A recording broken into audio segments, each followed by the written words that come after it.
Hello प्यारे students, तो कैसे हो आप लोग। आशा करता हूँ आप सभी हष्ट पुष्ट और स्वस्थ होंगे। साथ ही आप लोगों की स्टडी बड़ी शानदार तरीके से चल रही होगी। आज की इस वीडियो में मैं अपने 12th क्लास के स्टूडेंट्स को समझाने वाला हूँ, सिखाने वाला हूँ कि अगर किसी भी पोएम का कोई स्टंजा आ जाता है तो उसकी एक्सप्लेनेशन कैसे की जाती है। आपको ये 10 से 15 मिनट का वीडियो कंप्लीट देख लेना है। मैं कह रहा हूँ जिंदगी में आप किसी भी स्टंजा की कोई व्याख्या गलत नहीं करने वाले हो। तो आपको अपनी नोटबुक साथ में रखनी है और वीडियो को बिल्कुल ध्यान से मन लगा के सुनना है और कंप्लीट देखना है। मैं गारंटी लेता हूं आप एक्सप्लेनेशन में कोई गलती नहीं करोगे अगर ध्यान से समझ लेते हो तो देखो मैं बताता हूं पहले, उसके बाद में अपनी पोएम बाद में अपन पढ़ेंगे। तो सबसे पहले मैं बता देता हूं एक्सप्लेनेशन के बारे में, यानी एक्सप्लेनेशन कैसे की जाती है।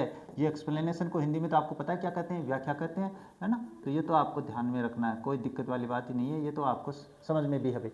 अब देखो एक्सप्लेनेशन कैसे करनी है, आसान भाषा में बिल्कुल मन लगा के देखना है भाई, ध्यान से समझना है। देखो एक्सप्लेनेशन करने का सबसे आसान तरीका जो स्टंजा दिया हुआ है अपने पास, आपका पहला स्टंजा मैं बता देता हूँ, माई मदर एट 66। ये मान के चलो पहला ही स्टंजा आ गया, और पहला स्टंजा आ गया तो जो स्टंजा दिया हुआ होगा उसके आपको सबसे पहले दो शब्द लिखने हैं यहाँ पर। तो ड्राइविंग फ्रॉम, ये आपके पास माई मदर एट 66 का पहला स्टंजा है जिसके पहले दो शब्द है। इसके बाद में यहाँ से लेके डॉट करते हुए आपको अंत तक जाना अपनी कॉपी में जहाँ तक है, और अंत के जो दो शब्द हैं सी लुक्ड, ये आपके उस स्टंजा के अंतिम दो शब्द है। तो ये इस तरीके से आपको पहली लाइन में लिखना है, ध्यान से समझना।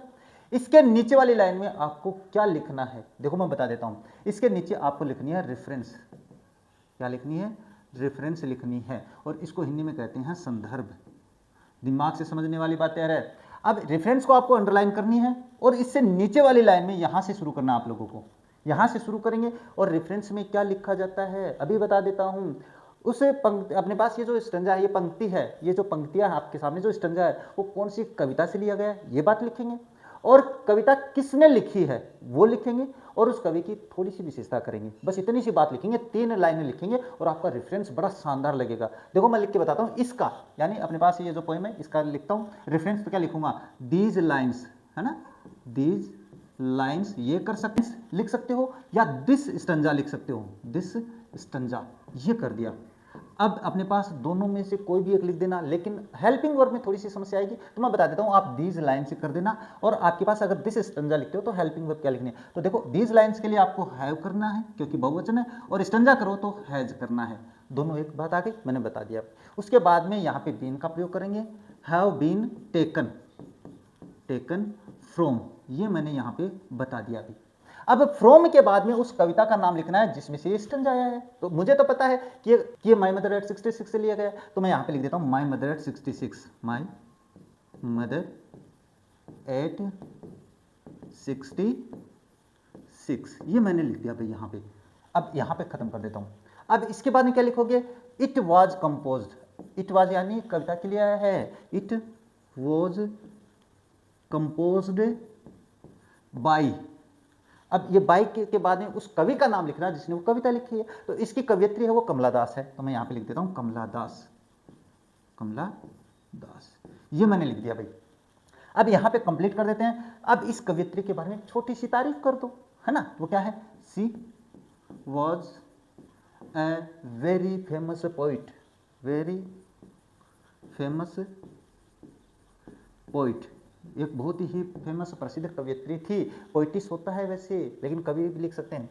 ये रेफरेंस में लिख देना है। अब आपको मैं एक बात बता देता हूं कि रेफरेंस में आपको ये लिखना है, बस आपको चेंज क्या करना है, केवल आपको ये जो कविता है आप लोगों के पास है इसका नाम चेंज करना है, और कुछ चेंज नहीं करना है। और एक यहाँ पे ये जो नाम है ये चेंज करना है, इसके अलावा कुछ नहीं चेंज करना है। तो ये कर देंगे, ये तो कर सकते हो, मुझे पता है, कोई दिक्कत नहीं है। अब बात करते हैं कि इसके नीचे क्या लिखोगे, तो इसके नीचे आपको क्या लिखना है। अब देखो मैं बता देता हूं कि आगे क्या करना है। रेफरेंस के बाद में आपको लिखनी है कॉन्टेक्स्ट। क्या लिखनी है भाई? कॉन्टेक्स्ट लिखनी है, बिल्कुल इस रेफरेंस के सिद्ध में लिखना है ना। ये जो रेफरेंस है ना यहाँ पे, इसके सिद्ध में यहाँ पे, जैसे मैंने यहाँ पे लिख दिया है, मैं यहाँ पे जगह नहीं है तो वहाँ पे आगे बता देता हूँ। यहाँ पे ये यहाँ पे लिखना है, जैसे मैं आगे समझा देता हूँ कॉन्टेक्स्ट में। इसको हिंदी में क्या कहते हैं? इसको हिंदी में कहते हैं प्रसंग। प्रसंग में क्या लिखा जाएगा सर? तो प्रसंग में देखो ध्यान से समझना मेरी बात को, कोई कुछ लिखवाता है, आपकी पासबुक में कुछ और आता है। मेरी बात को ध्यान से समझना, प्रसंग में हमेशा वो जो पद्यांश जिस कविता से लिया गया है उस कविता का थोड़ा सा सारांश लिखना होता है, कम सारांश जिसको अपन कहते हैं 3 से 4 पंक्तियों में। तो अपन देखो अगर मैं करूँगा इसमें तो इन दिस पोइम, देखो मैंने पोइम लिखा है यहाँ पे, हाँ आप लोगों के पास, in this poem the poetess या द पोइट डिस्क्राइब्स, ये जो लाइन है मैंने अपने पास से आगे करवा रखी है, तो मैं एक बार यहाँ पे बता देता हूँ। ये मान के चलो आपका यहाँ तक हो गया भाई कंप्लीट। ये 3 लाइनें आपने कॉन्टेक्स्ट की कर दी है, मैंने अपनी कविता में समझा रखा है। आप ऐसे समझना मत कि सर यहाँ पे नहीं लिखवा रहे, यह तो मैं केवल एक पैटर्न समझा रहा हूँ, क्लास क्यों बड़ी करनी है। मैं देखो अभी दिखाऊंगा अभी आप लोगों को। इसके नीचे क्या लिखोगे, इसके नीचे आपको लिखनी है एक्सप्लेनेशन, है ना, थोड़ा सा ध्यान से समझना। इसके नीचे लिखोगे एक्सप्लेनेशन, अंडरलाइन इसको भी करनी है, हाँ ये एक्सप्लेनेशन हो गई आप लोगों के पास। अब एक्सप्लेनेशन को भी अंडरलाइन करनी है और इसके नीचे वाली लाइन से शुरू करनी है, यहाँ से देखो मैं सभी में यहाँ से बता रहा हूँ ना। यहाँ से आपको एक्सप्लेनेशन में क्या लिखा जाता है, जो स्टंजा है ना उसका सारांश लिखना होता है कि इस स्टंजा में क्या कह रही है कवियत्री या कवि क्या कहना चाहता है। तो वो जो पहला अपने पास मैंने बताया स्टंजा, इसमें कवित्री ने क्या करा है कि अपनी उस यात्रा का वर्णन कर रही है जो अपनी माँ के घर से कोचीन एयरपोर्ट जा रही होती है और अपनी माँ को देखती है, वो मैं आगे दिखाने वाला हूँ। अब ये मान के चलो आपकी पोइम का एक्सप्लेनेशन यहाँ तक हो गई भी, है ना, ये मैं समझा देता हूँ आप लोगों को। मान के चलो यहाँ तक हो गए और यहाँ तक कर दिया आप लोगों ने, ये हो गया स्टंजा, इसकी एक्सप्लेनेशन। इसके नीचे आपको क्या लिखना है, इसके नीचे आपको लिखना है क्रिटिकल नोट। क्या लिखना है, क्रिटिकल नोट। अब क्रिटिकल नोट में भी जो आपको ना अलग अलग बताते हैं, कई जगह तो आपसे लिखवाते भी नहीं है, कोई नहीं समझाता है। क्रिटिकल नोट में हम लिखते हैं, क्या लिखोगे, देखो मैं एक सिंपल सी भाषा में बता देता हूँ, मैं 2 लाइन बताता हूँ जो आप प्रत्येक पोइम में लिख सकते हो, कोई गलत नहीं करने वाला है। 100% जो मैंने अपनी एक्सप्लेनेशन में आगे समझाया है, ध्यान से समझना। तो देखो आपको नंबर 1 लगाना है और नंबर 2 लगाना है और नंबर 3 अगर आप चाहो तो अपनी तरफ से भी बना सकते हो, कोई गलत नहीं करने वाला है। और यहाँ पे आके आपको आपकी एक्सप्लेनेशन है वो कंप्लीट कर देनी है। तो देखो आपके पास जो पैटर्न है मेरे हिसाब से ये तो समझ में आ गया होगा। अब देखो एक्सप्लेनेशन कैसे की जाती है वो मैं समझा देता हूँ, है ना, मैंने करवा रखी है, आप देखना, क्लास कंप्लीट देखना, है ना, उसके बाद में क्लास कंप्लीट देख लोगे तो समझ में आ जाएगा। अब देखो ड्राइविंग फ्रॉम और शी लुक्ड, ये पहला स्टंजा है जो मैंने पढ़ा दिया है, आपको देखना है। यहाँ से आपकी वो एक्सप्लेनेशन शुरू होती है। रेफरेंस लिखा है, मैंने लिखा है बिल्कुल, ये देखो कहाँ पे लिखा है, ये मैंने अभी समझाया आप लोगों के पास। हाँ अब देखो यहाँ पे अपने पास रेफरेंस लिख दी मैंने, यहाँ पे ये डॉट डॉट करते हुए लिख दिया, रेफरेंस लिख दी। रेफरेंस में देखो मैंने क्या लिखा है भाई, अब देखो रेफरेंस में मैंने वही चीज़ लिखी है जो मैंने आप लोगों को समझाई है भाई। रेफरेंस में these lines have been taken from the poem my mother at 66, this poem was composed by Kamala Das, और मैंने वहाँ पे करवा दिया इट वाज करवा दिया, तो पोएम ही है, दिस पोएम लिख दिया, इट वाज, और यहाँ पे मैंने एक लाइन और लिखवाई आप लोगों को, यानी एक्स्ट्रा लिखवाया मैंने, तो वो पैटर्न अपनाना है, यहाँ पे वो भी लाइन लिखनी है।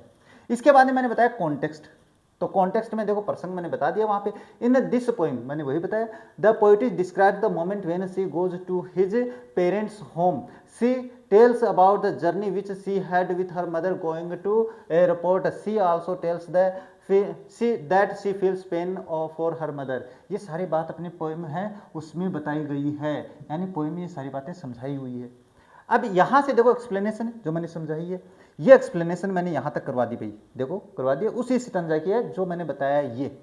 अब इसके स्टंजा करवा दिया। अब इसके नीचे क्रिटिकल नोट जो मैंने लिखा प्रत्येक पोएम के लिए लिख सकते हो, यहाँ पे ये हर मदर है, इसको चेंज करना पड़ेगा, जो मैं आपको अलग से करवाता हूँ, प्रत्येक पोएम के अंत में मैंने करवाया है। तो आपको ये सेम लिखना होता है, ये सेम लिखना होता है और ये सेम लिखना होता है। अब मेरी बात ध्यान से समझो आप लोग, ये तो मैंने बता दिया कि मैंने क्या लिखा है।